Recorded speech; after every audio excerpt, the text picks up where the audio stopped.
O campo vem a señalar o hecho que é de suma importância para añadir enseñança como pilar do TPF. Ela remarcar aqui durante o tratamento de presupuesto de TPF mês de 2020 e 2021. Ela remarcar aqui dia mais do tratamento de presupuesto de país Aruba de ano 2023. Concordo tratar recentemente dia mais ela remarcar aqui passar aqui com a opinião de nós como Ministério de Turismo,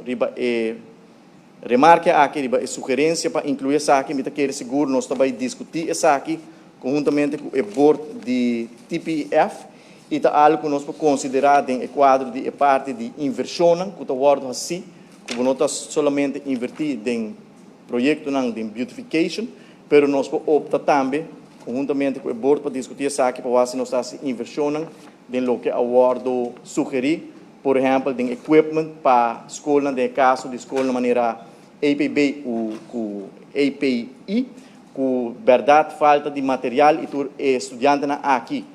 na intenção para dentro do mercado laboral, da indústria turística e para por fazer essa com êxito, naturalmente, ter equipment e material necessário e seguro nós está nem meio e sugerência aqui para que espaço tem para o presupuesto 2023, a ordem entregar-se e para o presupuesto 2024, que já acaba nós a começar a discutir e trazer para se nós podemos incluir essa aqui. Pero nós estamos sustentando seguro a ideia para sobretudo maneira uma mistura estudante aqui, o mestre dando uma contribuição da indústria, para pensar em seguir na opleiding em diferentes escolas aqui e seguro nós sustentando a iniciativa aqui para nós por considerar se nós põe fundo disponível para ensinança também do TPF.